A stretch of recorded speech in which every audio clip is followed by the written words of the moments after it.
Καλησπέρα σας κυρίες και κύριοι σε μια ακόμη εκπομπή του Δημοσθένη Ιακώβουλου, δυνατά και ελληνικά. Ένα καινούριο συνταγματικό πακέτο έφτασε πάλι στη συλλογή μας, έτοιμοι να το διαθέσουμε από στιγμή προς στιγμή σε εσάς. Ο καιρός βάραγε πάνω. Κάμερα σε μένα τώρα. Λέγε. Να δούμε εδώ πέρα που έχουμε τις πληροφορίες για τον Πούτιν. Πού σε Πούτιν με τα συνούκ σου. Κοίτα εδώ. Βάλτα. Ανέκκιση του Σινούκ. Πάλι σε μένα η κάμερα. Σινούκ εδώ, το βλέπετε. Για το Σινούκ. Τι μας πουλάνε Αμερικάνοι κόσμε. Τι μας πουλάνε. Τι. Τα σαράβαλα μας πουλάνε. Και τώρα κάτι που όλοι οι Έλληνες θέλουμε να γίνει και δεν είναι απλός πόθος. Δεν είναι απλός πόθος, είναι η πραγματικότητα. Ο τρίτος παγκόσμιος πόλεμος. Πάω σε το. Σε μένα κάμερα πάλι. Έχουμε μερικούς στίχους. Ακούσατε έθνη και λαοί της οικουμένης φάσης και εσύ αναγνώτα πρόσεχε αυτό που θα διαβάσεις. Είναι σκληρά και λυπηρά, αλλά είναι πεπρωμένα να γίνουν όσα στα γραφά σε βρίσκονται γραμμένα. Τα έγραψαν οι πατέρες μας, ο κόσμος για να μάθει από τον πόλεμο αυτό τι μέλεται να πάθει. Και ας συνεχίσουμε λίγο στις μάχες γιατί αυτά είναι η εισαγωγή. Με μια θα ανάψει η φωτιά από μικρή αιτία, κραυγή πολέμου έρχεται από τη Βουλγαρία.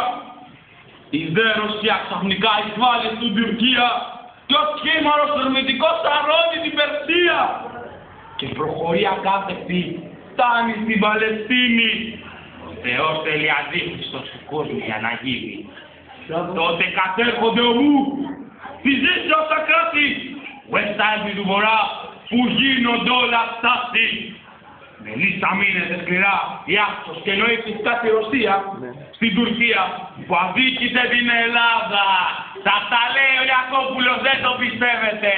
Μας αδικήσανε πάλι. Αδίκησαν την Ελλάδα και όλοι καταφλέγεται και η χαλαμάδα. Αυτά διαβάσουμε για σήμερα και σας έχω κι άλλο ένα εξαιρετικό βιβλίο. Εξαιρετικότατο. Οι μάχες που άρεσαν την ιστορία. Με πρώτη μάχη από όλες τις κάνουμε Βαγγέλη Λαμίνας. Εμείς οι Έλληνες ξέρουμε να γράφουμε την ιστορία. Ορίστε, κοιτάξτε εδώ. Πάγωσε. Σε μένα η κάμερα πάλι. Τι άλλο. Να έχει για τα βαζόμιλα. Είστε για τον Βούτσο. Να πως ο Αλέξανδρος κέρδισε τους Πέρσες.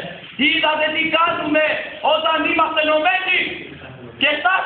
Ο Μπούσοβλες και οι άλλοι μαλάκες θέλουν να τις χωρίσουνε. Να σας χωρίσουνε, δεν τις συγχωρήσουμε για την βρισιά. Συγχωρήσουμε για την βρισιά πράγματι. Μας θέλουνε διασκορπισμένους λαέ. Μας θέλουν διασκορπισμένους να τρογόμαστε μεταξύ μας. Κι άλλη μια εκπομπή έφτασε στο τέλος μας. Τα μάτια ανοιχτά, δυνατά, ελληνικά.